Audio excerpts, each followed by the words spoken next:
Hey everybody, welcome back to Something to Complain About. As always, this is A, and I'm here with T. T, how's it going? Oh, it's going, it's always going, right? I kind of feel like I should change the intro a little bit and be like, "Yo, what's up?" But I didn't think people would probably find that as funny. Maybe they would. I don't know. The Um, consistency. So we're doing okay. Every, We're a little punchy today. Not as punchy as we were a couple weeks ago when we were talking about high school reunions, but we're definitely a little punchy today. you mean pissy? That's true too. How about we're just getting old and a little crotchety? Maybe that's a better way to put this.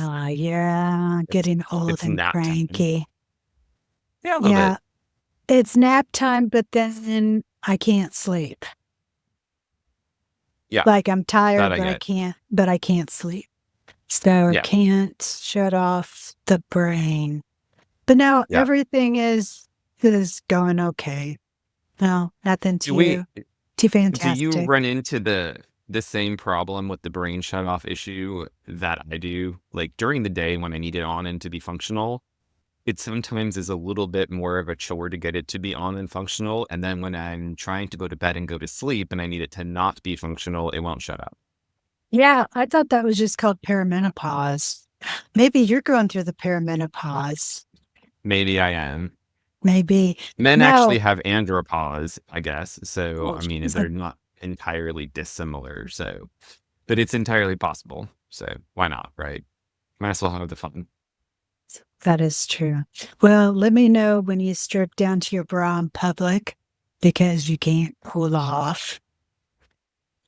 Well, you know, it's been a little chilly here lately. So, I mean, it's actually 44 today, which is miraculous.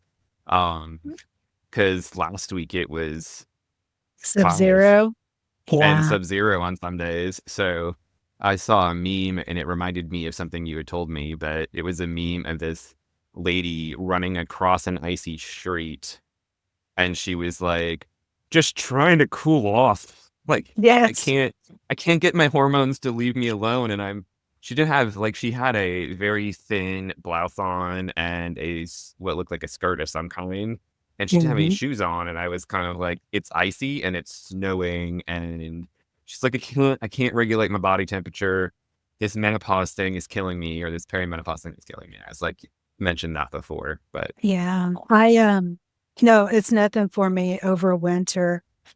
And you see me often nap that more often than not. I'm wearing like a tank top while we're yeah, recording and fanning myself. Um, but yeah, it's nothing for me to like when I took the dogs out to even like in the sub-zero the weather that we had to just throw on like a hoodie on top of my tank top to take them out.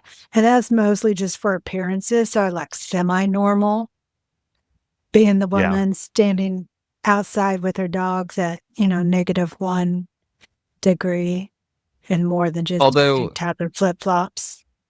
honestly, in your neighborhood, normal is entirely relative term, so I don't think I don't think anybody has any room to judge. Not that they won't judge, but like you don't really care anyway, so I don't. not useful.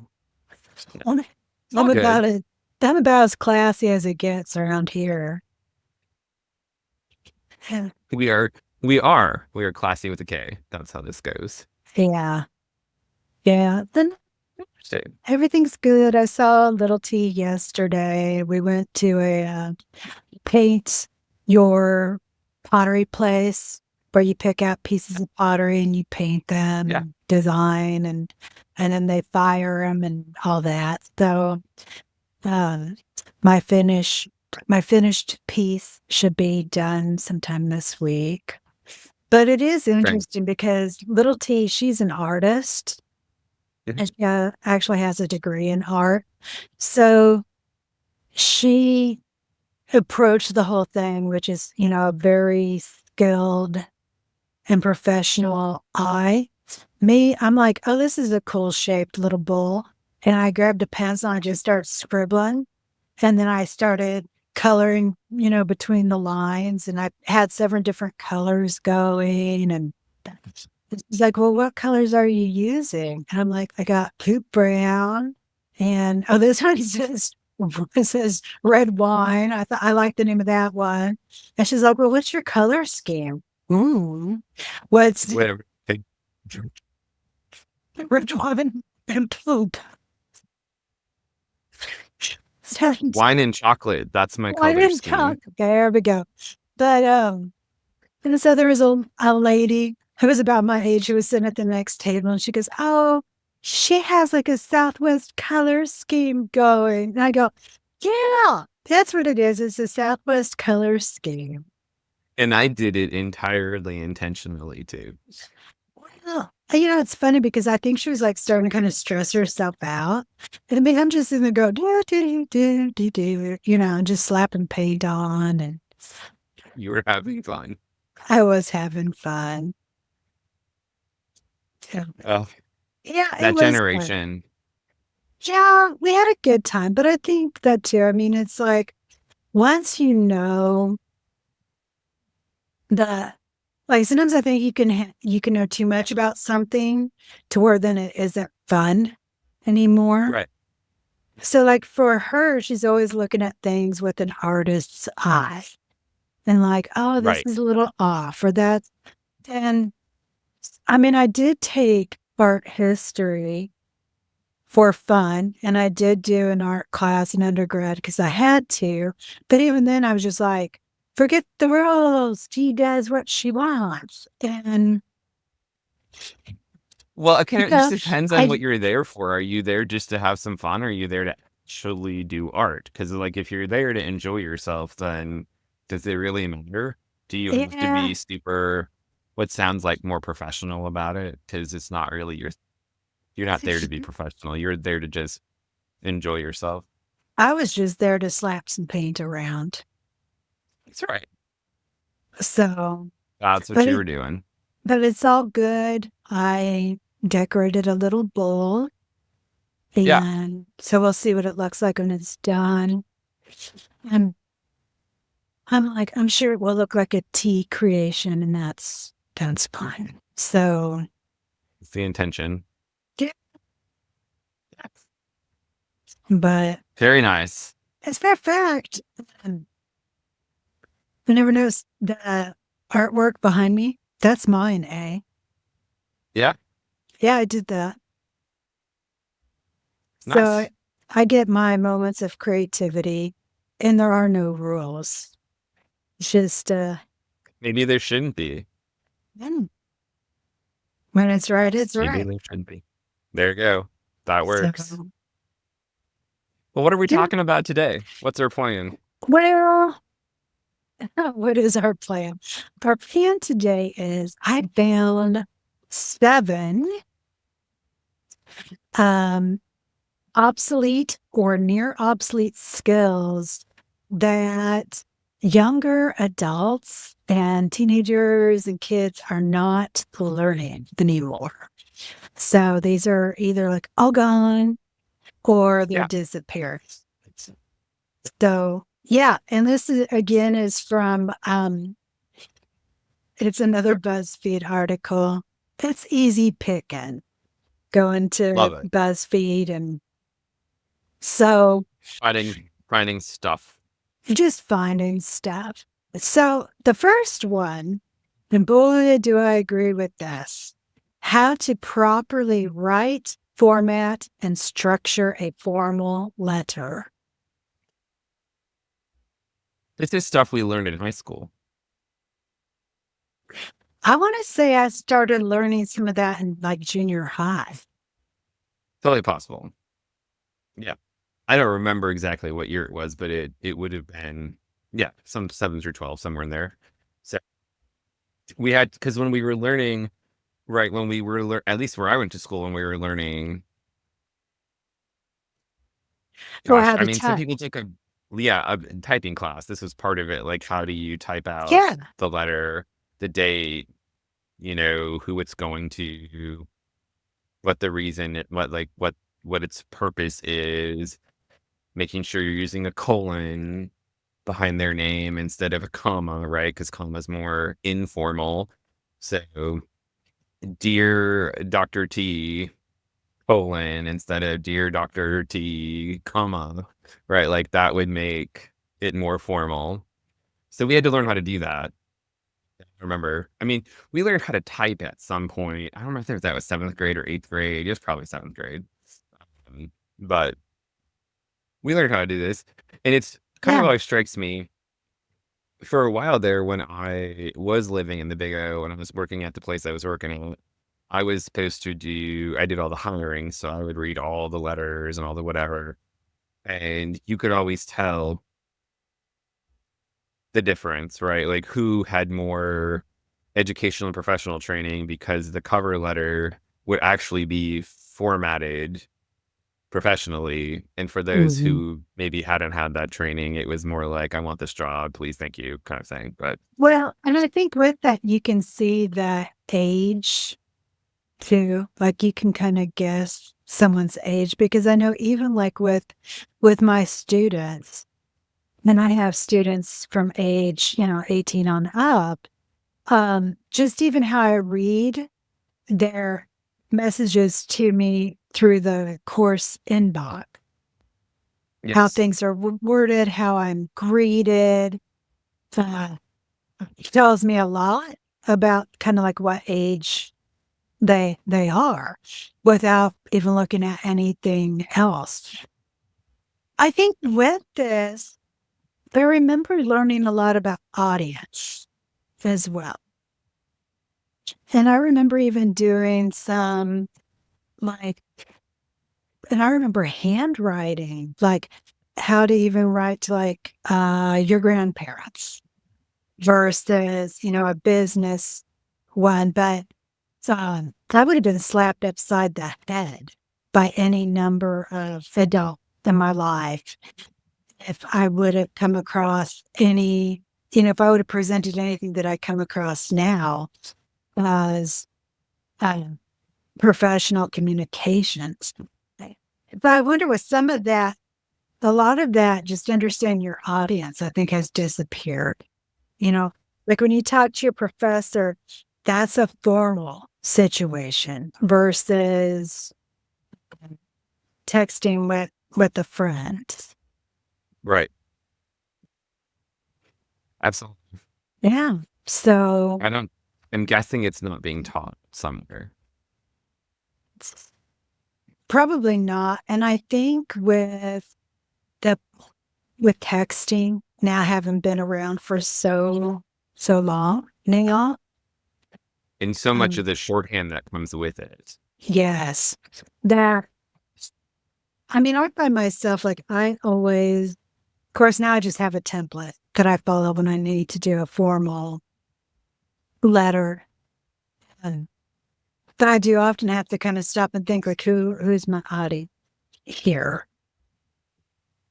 And I think that's one piece that is using. So, But I think yeah, that also means that you have to understand how to communicate with your audience, right? Like what the difference in communicating with the professor or a college great. board and admissions board, something of that nature versus I'm sending a letter to my senator to complain about something or to advocate for something versus Hmm. I'm sending, a birthday card to my aunt who just turned 90. Like they're all different. And knowing that you approach them differently, I think what we end up with now is just an excess of familiarity, right? Like Yeah. instead of actually stepping back and going, Dr. Cheeseman actually my friend. So I probably should LOL and winky face at her in my, you know, emails to her about my class questions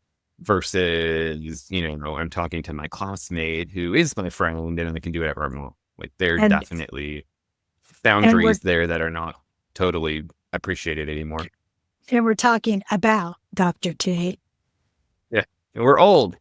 We're, So we we're like well, to have the boundaries back. But like I would have never approached any of my professors at our alma mater that I know. informally. Like I would still call them doctor whatever they are to this day. Like I would still call my high school teachers But 20, well, now it's been almost 30 years, I would still call them Mr. or Mrs. oh because that's yeah. how we grew up.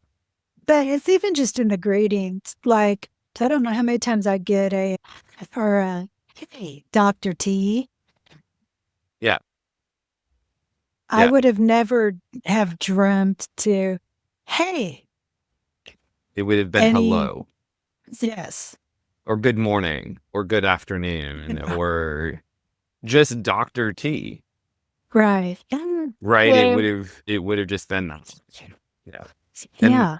the funny thing is I see the love so and so or the everybody signs now best, but And I best isn't hate the thing, that. right? Best Like, isn't a thing.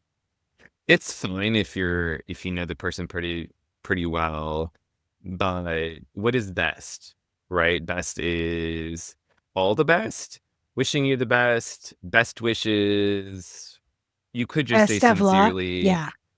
you know, Or I can tell even you when a lawyer writes a letter, like I can tell the letter's written by a lawyer just by looking at the sign off, which is always like sort of very truly yours, which is funny because they're basically usually letters from lawyers are not nice. Like they're and not it's coming to you for a good purpose always. So like the very truly yours, I'm like, are you though? I don't think so, but it's very formal. It's always the same. Yeah. it's ultra formal because remember being taught like you could do sincerely or yours truly, and there may be like one or two other options, and then like that was it.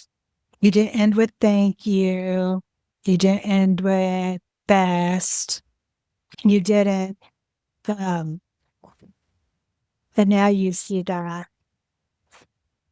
so rarely, unless you're being contacted by your attorney. Then yes, then it is very formal language. With the attorney. Yeah. All right, what else we Okay. got? So the Oh, letters we clearly here's know are an issue. yeah. This I feel like I'm channeling my granny today. How about this one? Manually making change and counting back the difference in cashiering yes. with paper money. Oh my God. So we've got using paper money at the cashier, and then the cashier actually making change on their own and counting it back.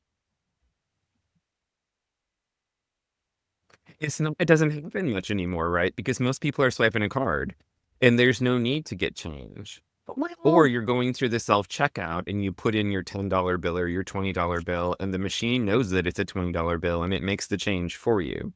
and So there's less of this required. it tells you how much you're getting back as well. Yeah.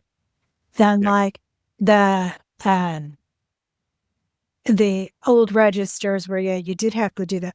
I remember when I was working at the restaurant already 33 years ago, pushing, yeah, about 33 years ago. And at that time, like our register already had the change that would come back. And so I would just be like, okay, here's your, $1.40 and change or whatever. Then I remember there was one old man who would not leave until I counted that change back to him. And it is a skill that even 30 years ago, it was kind of going on its way out because people, at that time, the machines then were already, you get $1.48 back, you get 5.23 back. So you didn't have to do that, which it really does help expedite things because how many times did people give back the wrong change because they didn't know how to count?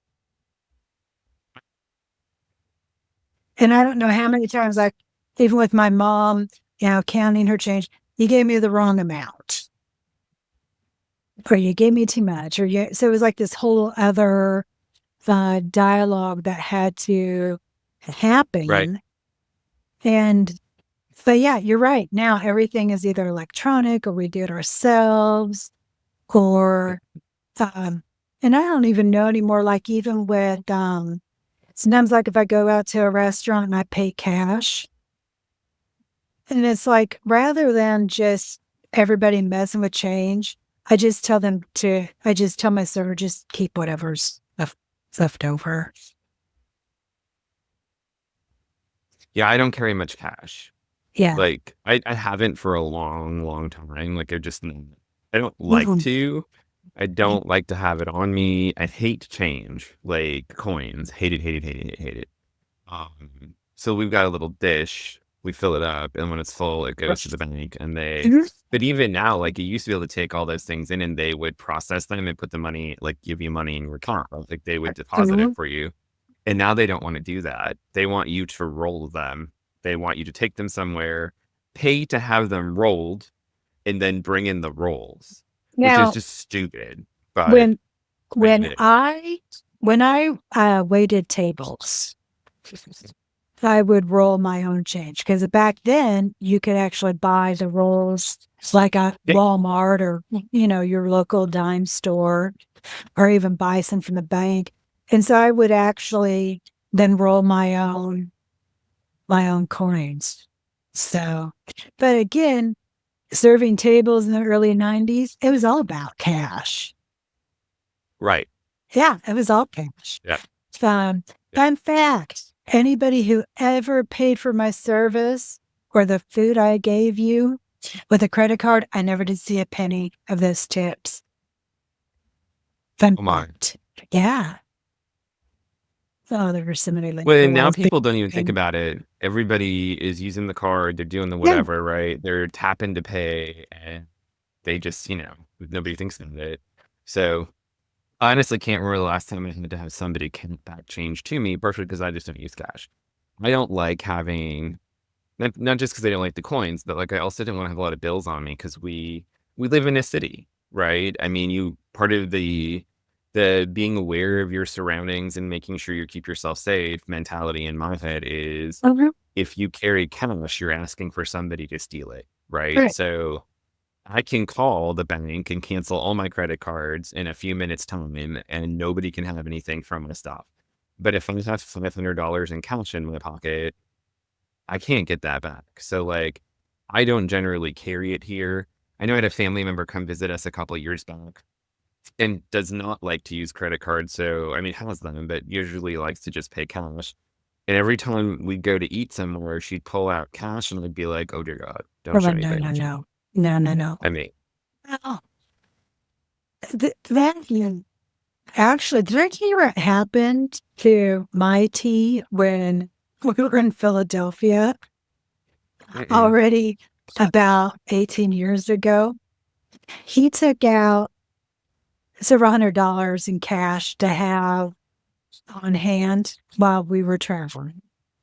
And anyway, so we go to Independence Hall and they separate us to go through the imaging and everything. And Yeah, so I go through and I'm sitting and I'm waiting and I'm waiting and I'm waiting.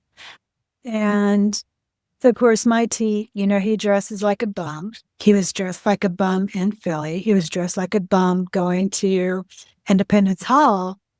When he went through the, when he went through, had picked up that he was carrying almost $1,000 in cash. They yanked his ass aside and he got interrogated for like 20 minutes. And so finally, after that, because I told him beforehand, like, don't carry it on you all at once or give me some of the cash or, it's stupid carrying that much cash at one time on one person. And this was already 2007. So we had credit cards, we had debit cards, there was no need to carry that much. And so after that incident, because they almost confiscated all that cash.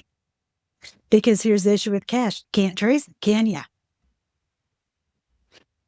Um, and I can't remember exactly how he got out of it. I think somebody went out and started asking me questions because, of course, he's pointing to me, and I had spent the day at a conference. So I'm all dressed up. And so I'm sure they're like, okay, yeah, homeless man, you're with the fancy dress woman out here. So we'll talk to her. Um, but yeah, and it was almost, and what do you do? Because there's no way of tracking. They could have taken our $700 and yeah. So after that, he learned we're not carrying everything at once and we're dividing it among people. Yeah. Yeah, it's just, I mean, I actually don't know too many Gen Zers who are able to count change because they don't carry cash either. Yeah. It is kind of a lost skill, isn't it? Being Yeah. able to We had to learn in school. Like, we had to learn in our math class in seventh grade or whatever, right? Like, your bill was $20.78. So you count one penny gets you to 20.80. You count two dimes gets you to $21. She gave you $25, right? So here's your Mhm. $4.12 or whatever it is, right? We had to count it back to the teacher. And like, but I remember my grandparents also like always checking the change that they were given. Yes. And I don't know if people do that anymore either. Like if they do get change back, I think most people are just like out the door. And I'll cop to it sometimes if we do have cash and we're at the grocery store and we're just trying to use the cash so we don't have to keep carrying it. I don't Mhm. count the change until we're home, and then I'm like, oh, we're short a buck or whatever. And you're not going back for a dollar. But yeah, it's not like it was when we were growing up where you counted everything, you knew everything, and that's how you did it. And I'm wondering because, like, for me, I can tell pretty quickly the few times I do use cash. And Mhm. so, again, we're talking about if it's under $20, but I've handled enough paper and coin money over the years that I can look at it and I know right away. But Yeah, that's another skill, though, that is lost. What's yeah. funny is through the years, I've taught so many students how to identify and count change and money. The last time I did it, and it was during COVID, and I have my camera set up and everything because I even used to have like the play money. And I would have my students like, okay, give me 20 cents, give me $1.53. Oh, you need to make change, practicing their English. And I did not want them to get ripped off because a lot of my students were cash based. But Mhm. um, I couldn't even scrounge up enough coin to teach. Yeah. I mean, Uh, we just It's like I don't have a dime. I have two nickels. I have three pennies, four quarters. I have a $half, but not a dime. right. Yeah, I'd have Yeah, to go look to see what we have, like if we have any, which just yeah. yeah. So, and this brings us to the next lost skill, which is balancing your checkbook by hand and actually writing paper check. We also had a class, like we actually had a unit on this in like seventh Yes. or eighth grade math, which was we had to practice writing checks, we had to balance the checkbook, all that Yeah. good stuff. Um, and I'm going to be very, very honest. I don't do that. I mean, I write checks still. Like our checking account is free checks, right? Whatever checking account we have, we get free checks. So I write the rent check every month, and I write randomly. I'll actually do write checks to small businesses specifically if they take them because credit Oh, card fees yeah. can kind of kill small businesses. So like my dentist's office and the doctor's office, they're people I know well. And I know it's going to save them a couple percent on this swipe fee. So I just write them a check. They deposit it. They get all their money. They don't have to worry about it. But like, we've had this checking account for a little over 6 years, and we've just now crossed over into check number 500. Right? Like we Yeah. don't write that many checks. It's just not something we do. So I'd maybe write a check. and maybe 10 times a year. Yeah, I mean, Probably more that's like it. 5. Yeah. It's And ever since online banking became a thing, I don't balance anything ever. I mean, I write out stuff by hand and I do kind of a budget by hand, but that's also the type of thinker that I am.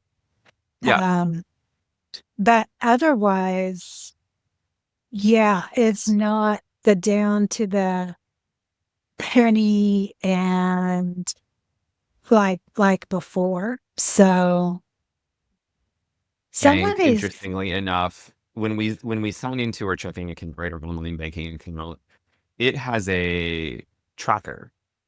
So it will tell you how much of your balance is actually available based on what it knows is yes, coming, right? It knows yes. you're going to have an automatic payment for your electric bill on this day. So it tells you you don't have access to that money right now, so don't spend it. Yeah. You can also clock in there and say, hey, I wrote out check number 1522 for $115.18 to whoever, and it'll just flat out say, okay, this is no longer part of your available balance, even though it's part of your ledger balance. So it does Versus it sort of for you. versus how many times, especially when things were paper checked base, how many times it happened to you that someone held on to a check for even a Yes. couple months Yeah. and you thought it was out and gone, and then all of a sudden somebody cashes the check and it throws everything off.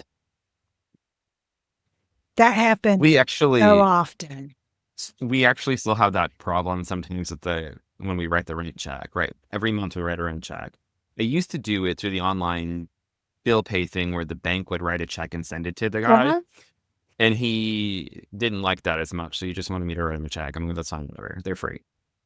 But then I want you Sometimes to he cash doesn't, it. Yeah, yeah, I want you to sometimes he cash. doesn't, yeah, he doesn't go to his office sometimes more than once a month to get the mail.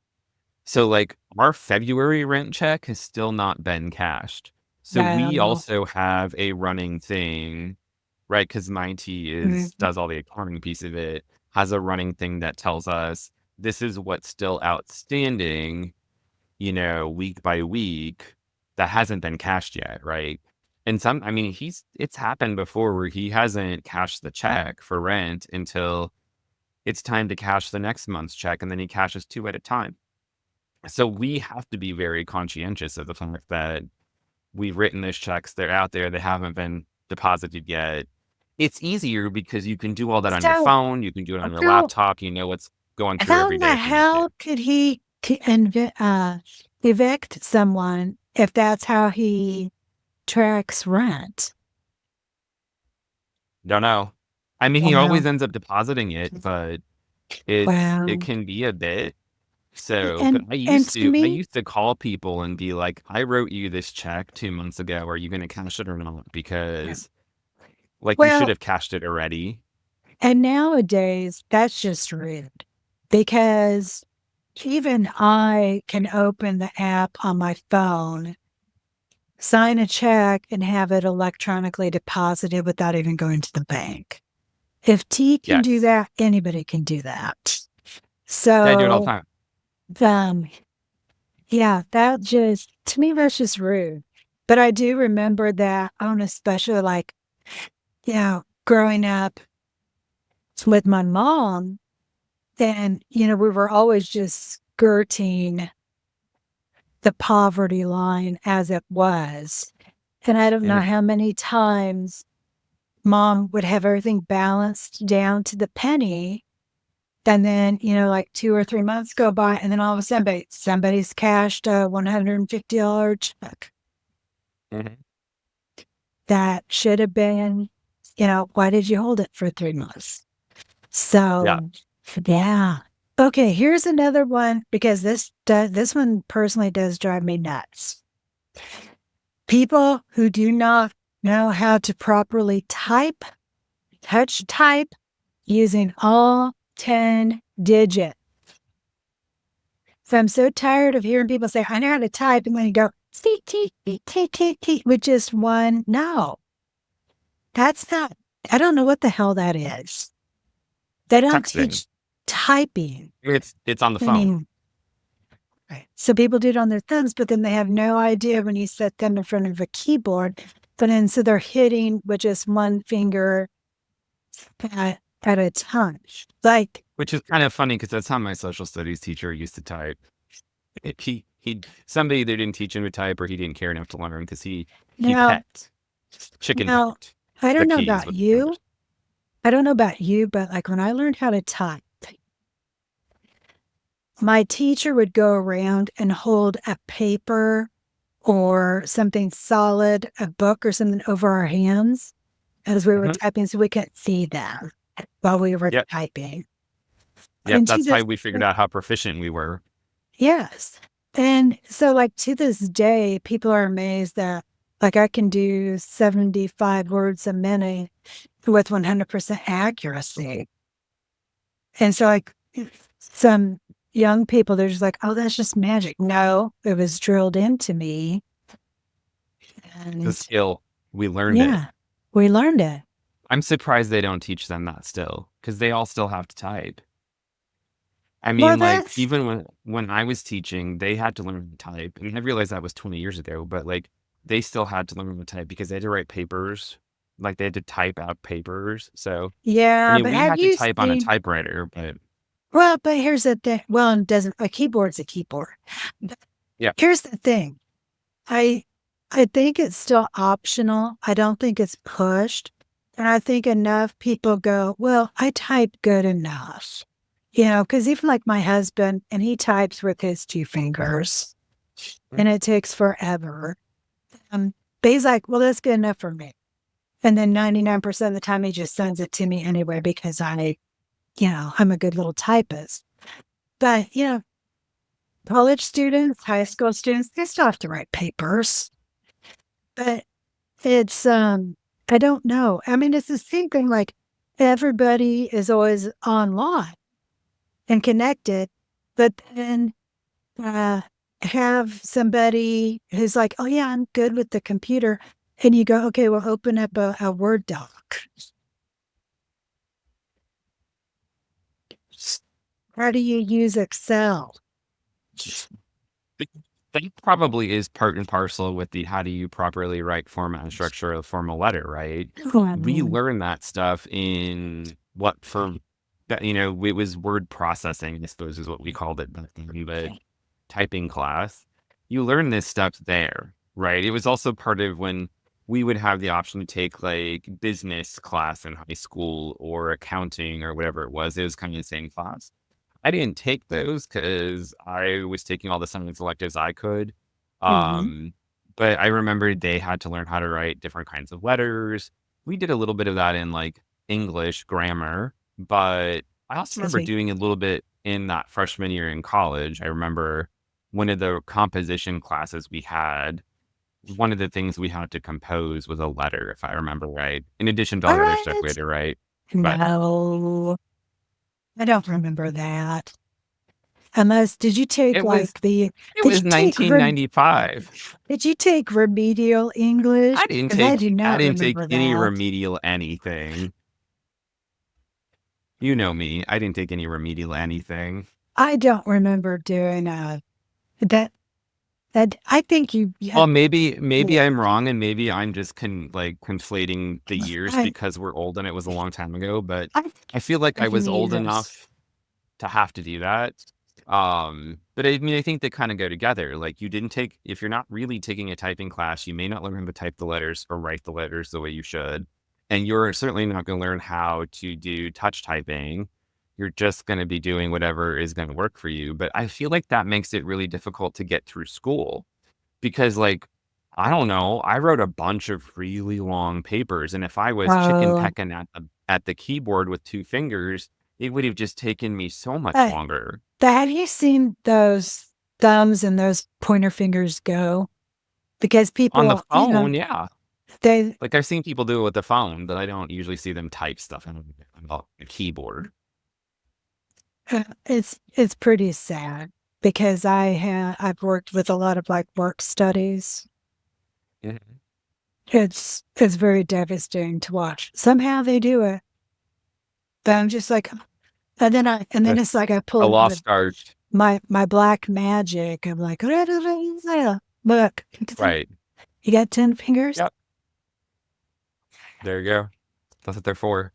That's All right, so we covered those. What's next? What do we see up here? Using a sewing machine and to sew by hand to alter clothes. This I'm sure is a lost skill. We had to learn how to sew in high school. We had to take it as part of our home ec class. Using a sewing machine, I couldn't do it now. Like, I mean, I probably could figure it out if I had to, well, no, but that's what YouTube is for. You just refresh your enter memory. like that. Yeah, I have my I still mom. sew by hand. I still sew Well, buttons and stuff back on by hand. yeah, I can hem and sew buttons by hand. You have to remember though that I'm left-handed, so Uh, my skills in the handcrafts like that is very limited. I have my mom's. I have both my mom's sewing machines, but Nice. damned if I can figure out how to thread it. Thread the new one. I have no idea. I spent like 45 minutes with a YouTube video going, hey, that's the real skill right there is threading that machine.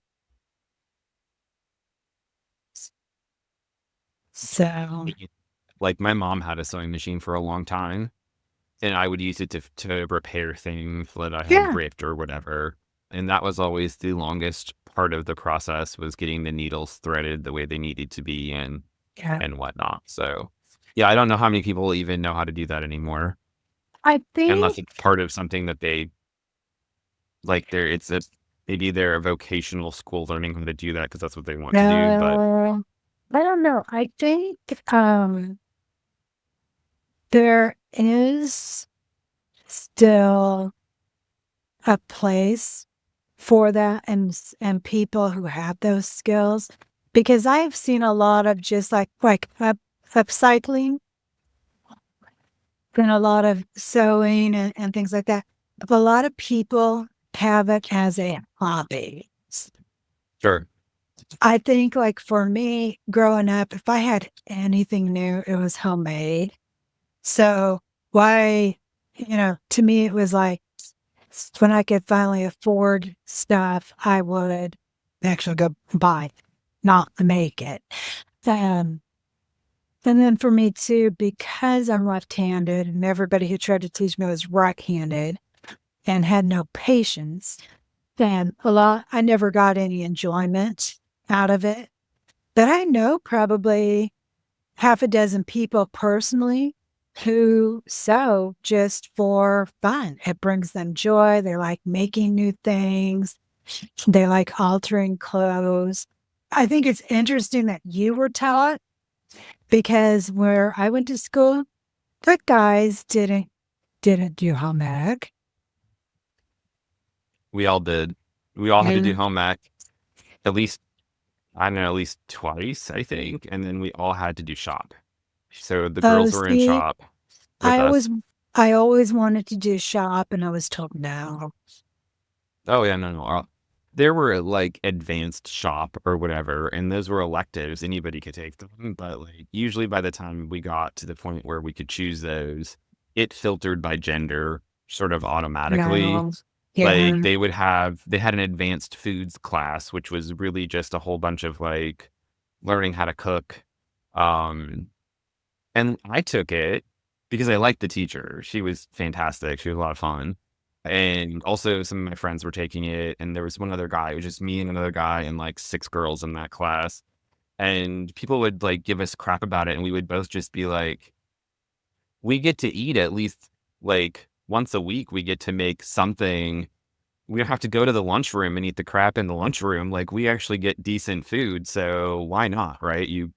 It wasn't like there were tests that were hard. The projects were constantly you were making we made our own noodles one time, fettuccine noodles, like, and then we boiled them and had fettuccine Alfredo with them, right? Like that was I mean, I did shop too, but I also did the advanced foods class because I wanted to eat.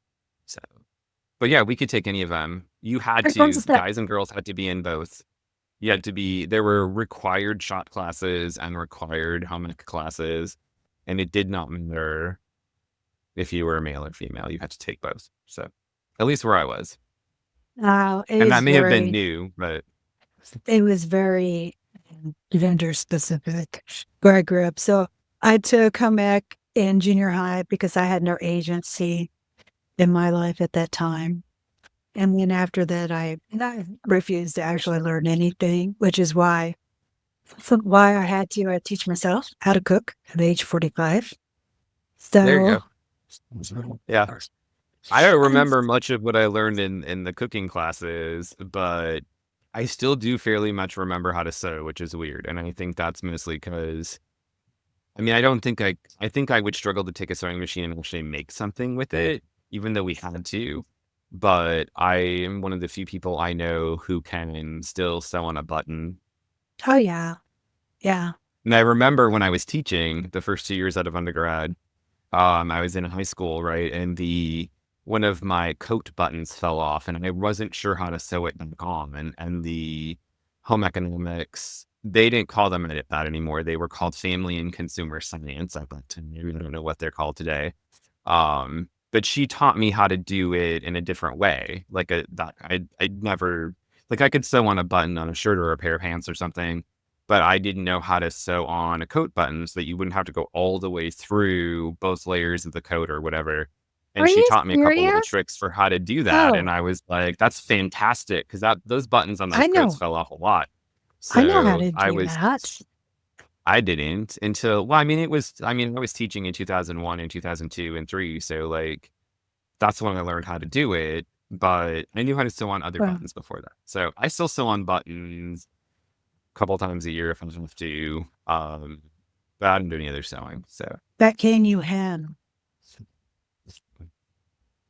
I'm sure I think I learned how, but I don't remember how. I mean, in our family, if you needed something hemmed, grandma did it. Or my dad's sister did it, and she actually sewed she had a serger. I don't know if you've ever seen a Yep, serger machine. I don't know my how grandma had that's one. black magic to me, like, oh god, I don't know how that thing works. But she's one of those people who likes to sew, not just for fun, but she makes money doing it. I mean, it's not her job, but she used to sew prom dresses for the girls in the town Anyway, she lived in. When her kids were going to school, she'd make wedding dresses and prom dresses and formal dresses and whatever, and it was like she's fantastic.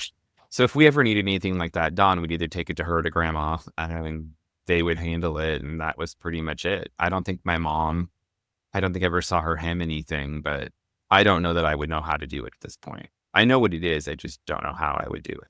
So but you can sew on we it. got 2 left. What we got?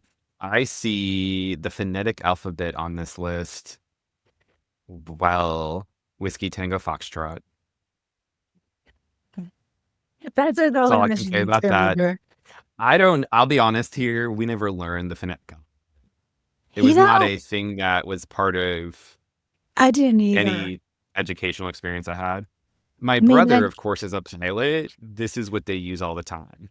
They read yeah, stuff back to each other with the phonetic alphabet. Pi- Um, pilot's the military, yeah, that too. but yeah, I know some of it. I do too, but I Alpha, wouldn't know all of Bravo, it. Charlie, Delta, Echo, Foxtrot, Golf, Yep. Hotel, India. Yeah. J is Romeo and Juliet, Philo, Juliet. Yeah. Rena, Mike. No, Yep. then Mike. is it Mike? Yeah. MS Mike. N is give me N. November. November, Oscar, Oscar. Pablo, Papa. Pablo, Papa. Hugh, Quebec, Quebec. Yep. RS. uh, Romeo, Yes. Sierra, Yes. Tango. Yes. U is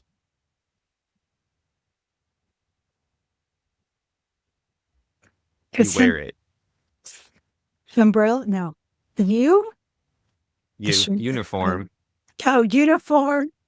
Do you wear an umbrella? Maybe. Maybe. V. So uniform, what's V? Oh, V is a victory. No, Victor. It is Victor. Whiskey Whiskey. is a X is X-ray. X-ray. Y is Is it like Yuma? Yuba? No. Yellow? North. Think North. Think North and South. In the Civil War, what were the Northerners called? Yankee? Yankee. Yep. Zulu. And Z. Zulu. Yep. There you go. So what did You I got get? it. Like a You 70%? got. You all got almost all of them. The only one you absolutely didn't know, or didn't that I needed to actually give you was November. You kind of knew Papa. You knew Quebec. You were not sure about uniform. The rest and Yankee. So three out of 26. That's pretty good. I am the champion. My There you go.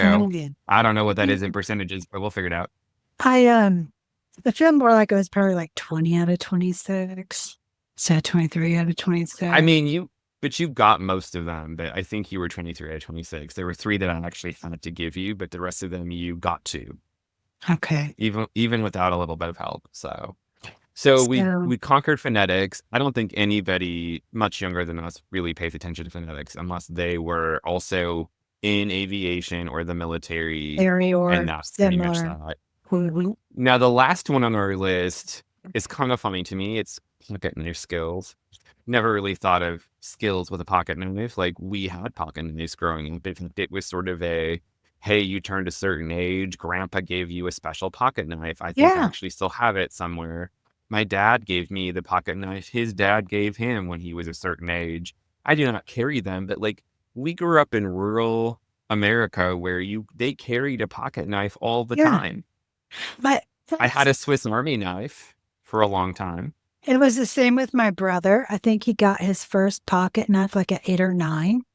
I had a Swiss Army knife and I knew how to use all of the different tools. But, I think a lot of the reason why this is a disappearing skill is because now it's illegal to carry so much of that stuff. It's like true. growing up, nobody thought anything of a man carrying a small pocket knife or a small Swiss Army knife or No, anything like that. Oh, and wanted that.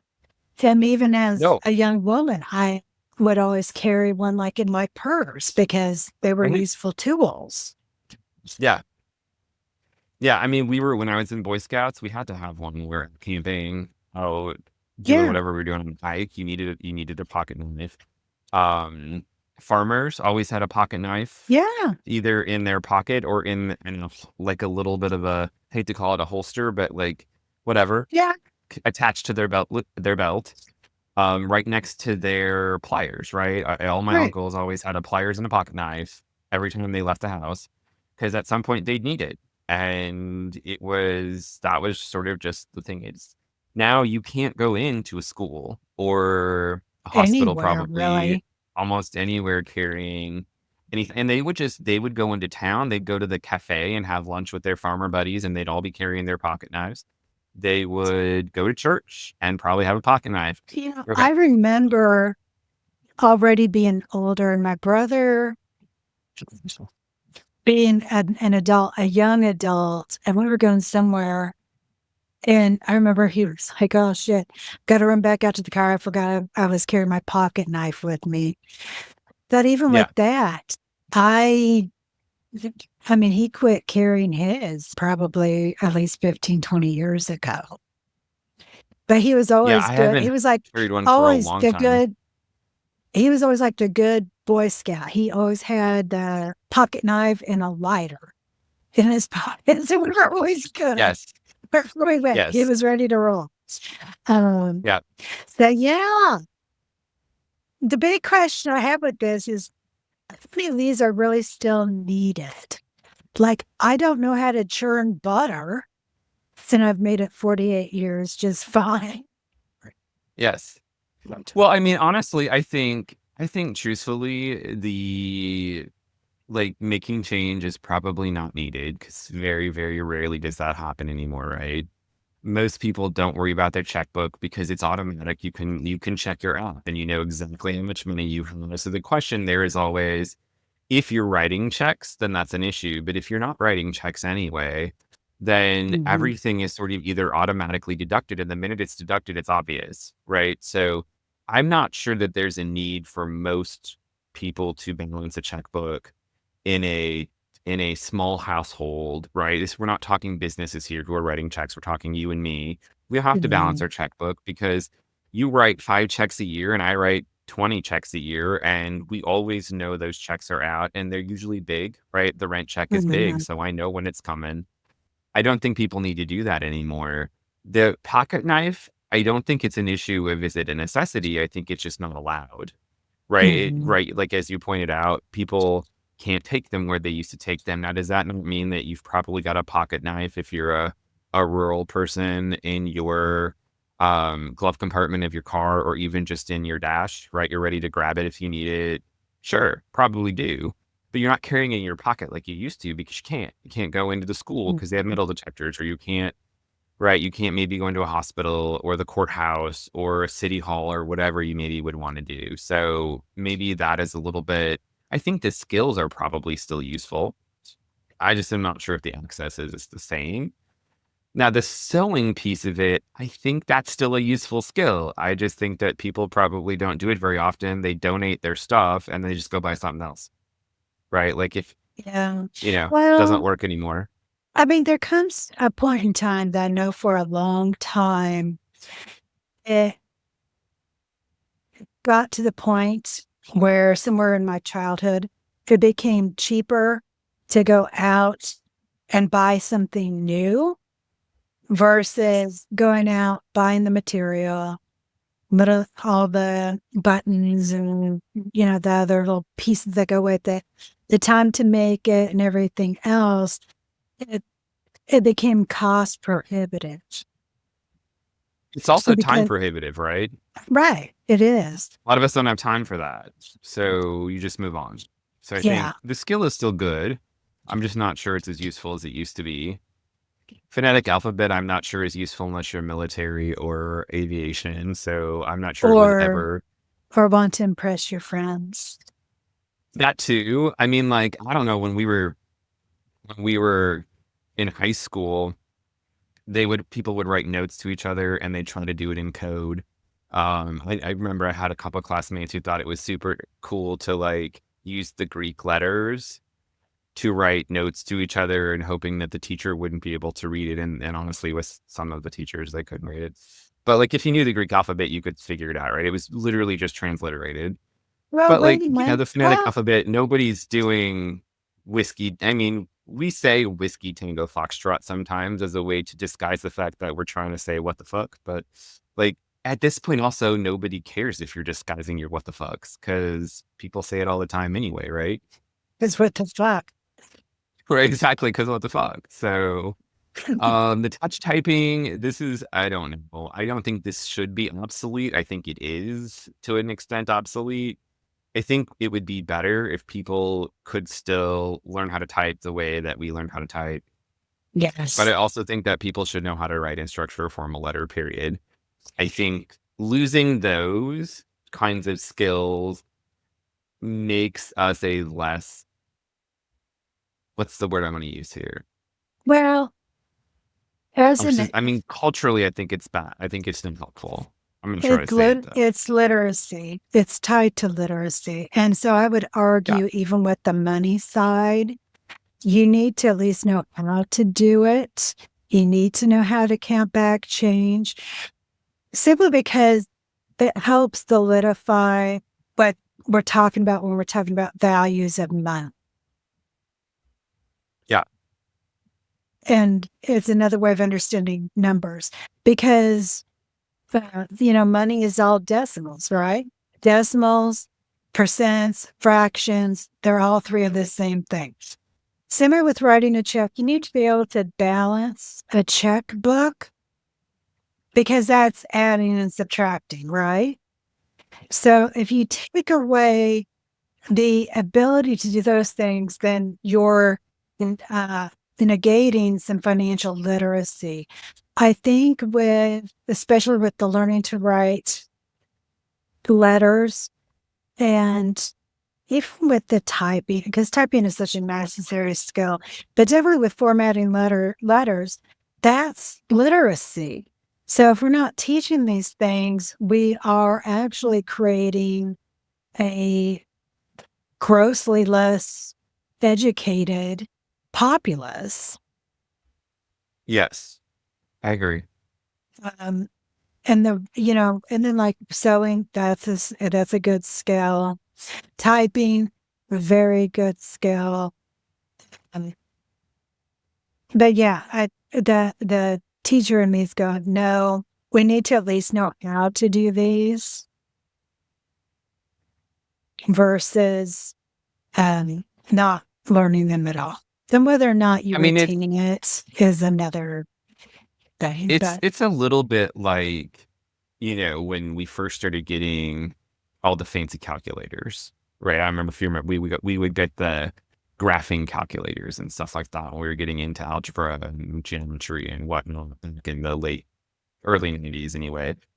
And the teacher would always say, you need to know how to do this with a calculator. The calculator can be useful, but you have to know how to do it without the calculator first. Which is kind of what you're saying, right? There's some benefit to understanding the process and knowing how to do all of these things, uh, which is a different question than are they particularly useful at this moment in time. I mean, the skill is yeah. good to have. Are you going to utilize it on a daily basis? I haven't balanced a checkbook in 15 or 20 years, I'm sure, because I haven't had to. Like everything else does it for me. Do I know how to go back and do it? Yeah, I can. But you need to have the understanding. It's the same like learning Roman numerals, right? You need to know what they are and how they work. And that's it. You don't need to learn how to actually write using them. Yeah, I mean, I'm thinking more like you need to know these things because they are skills. They are engaging your brain in a different way. You're actively learning and making new connections.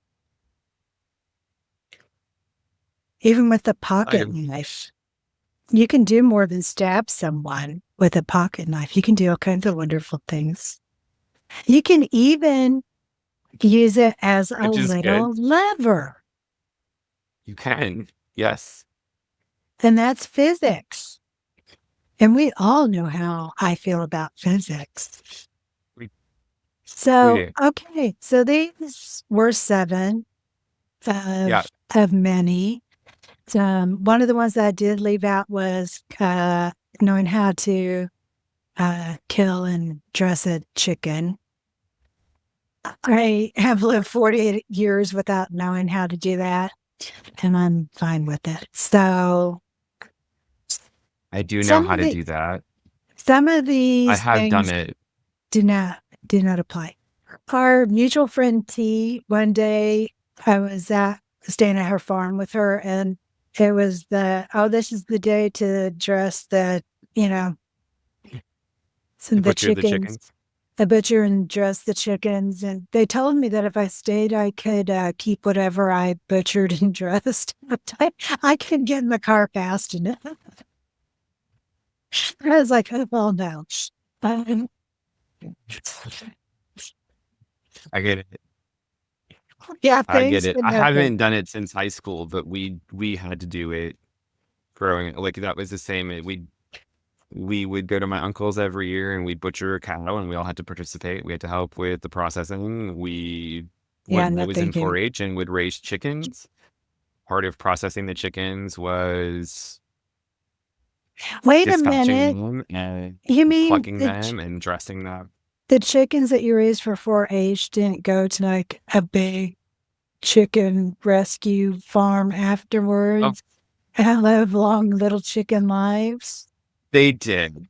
They were treated immensely well. They got to fly high.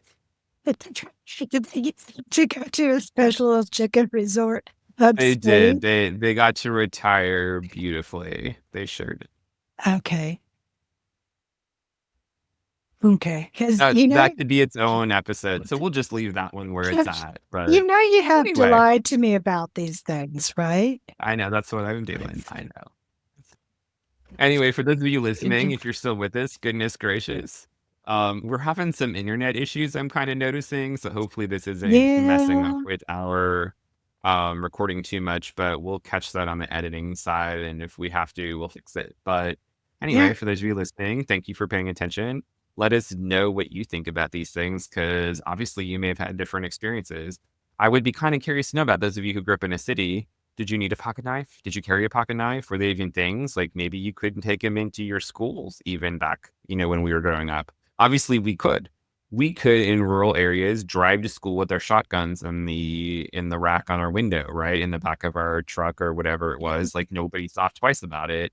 Now Yep. you'd get the police called and SWAT would show up and whatever.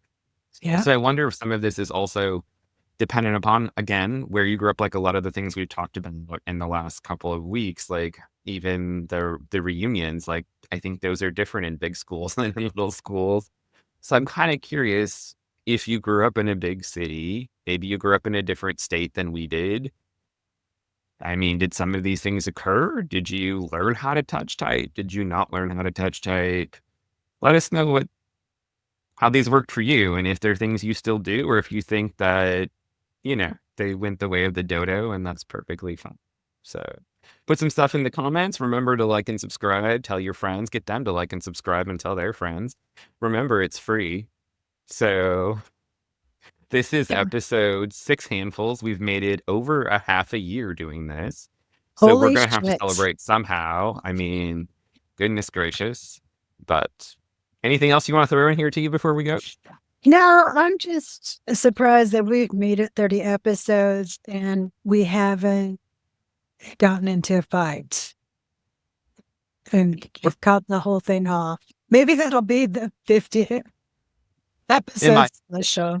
And if it is, what the fuck ever, right? Hey, we had a good run. It was fun. But episode 50, when it says WTF, T. Yes. So, WTF? What's the frequency? T. oh, That's yeah. what it means now. Mr. Guys, what's the frequency? All right, everybody. Be We'll see good. you next time. Join us for something else to complain about. Bye.